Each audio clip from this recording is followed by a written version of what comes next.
Praise the Lord everyone. परमेश्वर का धन्यवाद करती हूँ। परमेश्वर ने हमें संभाला, आज का दिन हमारे जीवन में दिया।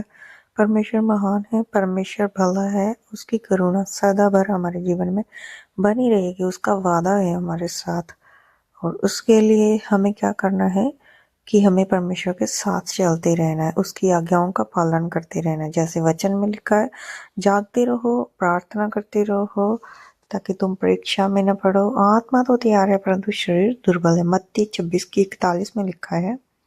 तो इस वचन को हम कैसे पूरा कर सकते हैं? प्रभु यीशु मसीह ने हमें बताया है वचन के द्वारा। और मेरी डेली जो वीडियोस जाती हैं उसमें मोस्टली मैं यही बताती हूँ कि हमें परमेश्वर की आज्ञाओं का पालन करना है, हमेशा वचन पढ़ना है और प्रार्थना करनी है। प्रार्थना जो है हमारा बहुत बड़ा वेपन है शैतान के अगेंस्ट। हम अपनी हर एक प्रॉब्लम में, जो जीवन में हमारी हर एक सांस में चलती है, कोई भी प्रॉब्लम है, कैसी भी प्रॉब्लम है, हमारे किसी भी सवाल का जवाब नहीं मिल रहा है, तो हमें सिर्फ और सिर्फ केवल और केवल घुटनों पर आना है। ये हमारा सबसे बड़ा जो है हथियार है शैतान के खिलाफ, जिसके साथ हम लड़ सकते हैं। सबसे पहले हमें घुटनों पर आना ही है, तभी हम उसके साथ जीत सकते हैं, नहीं तो हम खड़े नहीं रह सकते। तो प्रार्थना बहुत ज़रूरी है हमारे जीवन में। हमें प्रार्थना में लगे रहना है और हमें जागते रहना है। मतलब अपने जीवन में सुस्ती नहीं आने देनी है, आलस नहीं करना है। जागते रहो का मतलब तो यही है कि दिन में तो हम नहीं सोते हैं, दिन में तो हम सारा दिन काम करते हैं, सोते तो हम रात में हैं। लेकिन वचन कहता है कि जागते रहो, और ऐसे जागना है कि उस घड़ी का हमें मालूम हो कि प्रभु यीशु मसीह आ रहे हैं। ऐसे जागना है। प्रार्थना उस समय तक करनी है कि हमें मालूम हो कि प्रभु यीशु मसीह आ रहे हैं और हम तैयार हैं। और अपने आप को हम तैयार कैसे पा सकते हैं? जब हम जागते रहेंगे। जागते रहने का मतलब ये नहीं है कि हमें आराम नहीं करना, हमें नींद नहीं लेनी। नींद भी लेनी है, लेकिन परमेश्वर का जो टाइम है रात के समय, हमें परमेश्वर को देना चाहिए। जैसे कि रात को सोने से पहले होगा, और सुबह जल्दी उठकर 3 बजे से लेकर दुआ में शामिल होना बहुत ज़रूरी है। ये सारी चीज़ें जो हैं हमें परमेश्वर के करीब लेके जाती हैं, क्योंकि पौलुस भी वचन में यही बातों पर जोर देता है, प्रार्थना के बारे में। और बहुत से जो चेले हैं, कई बार पौलुस तो एक जगह पे जब प्रार्थना की बातें कर रहे होते हैं प्रभु यीशु मसीह के वचन की, तो वचन में तो एक जगह ऐसे लिखा है, तो जो एक इंसान उनमें से वचन सुन रहा था तो खिड़की से गिर गया था। तो उनको बातें करते करते सुबह हो गई थी। तो इसका मतलब है हमें सारी रात भी प्रार्थना करते रहना चाहिए। और सारी रात तो तभी हम प्रार्थना कर सकते हैं जब थकान हमारे पास नहीं आती है। थकान हमारे पास कैसे नहीं आती है? जब हम वचन में बने रहते हैं। हमारे पास आत्मा का पहला फल होता है। हमें सुस्ती आती ही नहीं है। जब हम परमेश्वर की बातें करना शुरू कर देते हैं तो हमें लगता है कि हमें और सुनना है और सुनना है। हमारी आत्मा में और भूख लगती रहती है। तो हमें ऐसा फ़र्क ही नहीं पड़ता कि हमने सोया नहीं है, हमने खाया नहीं है, या फिर हमने अपने शरीर को कुछ ऐसी कमी जो है हमारे शरीर में है। ठीक है। और जब हमारी आत्मिक रोटी पूरी हो जाएगी तो हमें किसी चीज़ की कमी नहीं लगती है, क्योंकि पौलुस वहाँ पे बैठ के सारी रात ही बात कर रहा है अपने चेलों के साथ। वो वचन बता रहा था तो सारी रात बैठकर बता रहा था, और सुबह जो वो इंसान है वो खिड़की से गिर गया था, फिर भी उसने व्याकुल नहीं हुआ। वो तो उसने फिर भी वचन चालू रखा, और उसके बाद जाकर उस इंसान के लिए जो गिरा था प्रेयर करी, और वो जिंदा हो गया था। उसको पौलुस ने बोल दिया था कि ये सो रहा है जो खिड़की से गिरा था।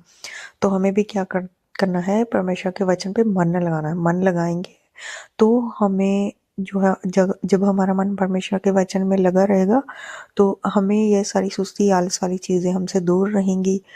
और किसी भी जो हमारे मन में रहता है, घटी है, कमी है, शरीर की अभिलाषा है, तो ये सारी चीज़ें हमसे दूर रहेंगी अगर हम परमेश्वर के वचनों पे मन लगाएंगे, एक मन चित रहेंगे, वचन पढ़ेंगे, प्रार्थना में लगे रहेंगे, आराधना में लगे रहेंगे, तो हमें किसी चीज़ की कमी नहीं महसूस होगी।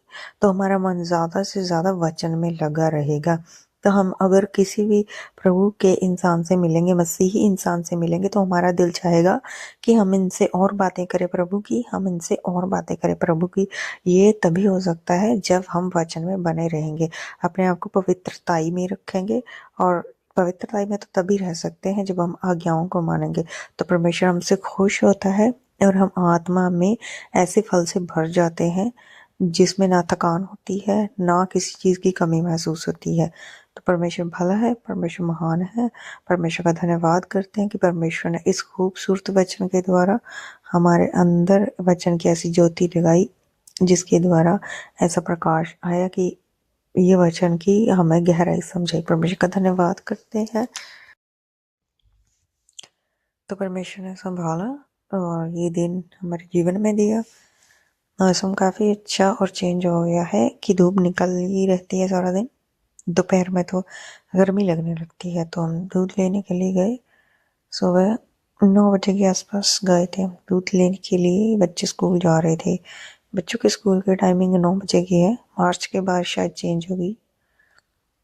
दूध लेकर हम वापस आए।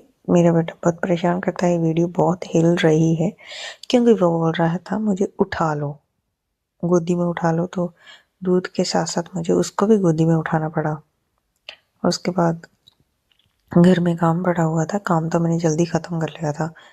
ये जो मेरी सासू माँ है, इन्होंने बोला कि तुम फर्श अच्छे से साफ नहीं करती हो, तो मुझे फर्श को सर्फ के साथ, डिटर्जेंट के साथ साफ करना पड़ा।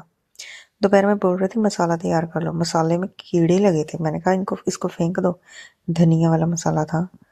तो फिर मैंने दोपहर में मिर्ची का पेस्ट बनाना था, साथ में चाय थी और ब्लैक चने बनाने थे, तो उसका पेस्ट भी तैयार कर रही थी साथ साथ में।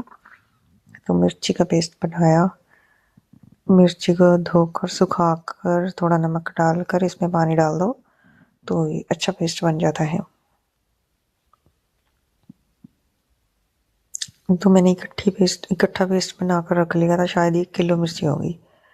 तो इससे क्या होता है कि बार बार मिर्ची पीसने का चक्कर नहीं रहता है। जब भी ज़रूरत पड़ी तो चम्मच से डाल दो। फिर उस मसाला भी मैंने तैयार किया था। इससे पहले मैंने मसाला पीस लिया था और मैंने वो धनिया वाले बीज फेंक दिए थे क्योंकि उनमें मुझे वो ठीक नहीं लग रहे थे। उनमें बहुत शेक से हो गए थे, कीड़ों ने उन्हें खा लिया था। मेरी सास बोलती थी इसका मसाला बनाओ, इसका मसाला बनाओ। मैंने कहा आप सबको बीमार कर दोगे। तो मैंने सिर्फ ज़ीरा और ब्लैक पेपर का ही मसाला तैयार कर दिया। उसके बाद शाम को सब्ज़ी बनाकर थोड़ी देर के लिए घूमने गए थे। गए लेट थे। सब्ज़ी बनाकर मैंने प्रेयर की थी तो 5:30 के आसपास टाइम था, हो गया था। थोड़ी थोड़ी धूप थी तो हम घूमने चले गए। तो जब हम घूम के आए तो काफ़ी अंधेरा हो गया था। जब आकर हमने थोड़ी रोटी बनाई और आग जलाई क्योंकि मेरी सास की तबीयत ठीक नहीं थी, सास की। तो फिर मैंने आग जला दी उनके लिए। परमेश्वर का धन्यवाद करती हूँ। परमेश्वर ने संभाला, आज का दिन दिया, ये वचन का गहरा भेद मुझ पर प्रकट किया। मैं परमेश्वर का धन्यवाद करती हूँ। मैं जो वचन सुने और इसका मनन करे, परमेश्वर सबको आशीष दे, सबको चैन से की।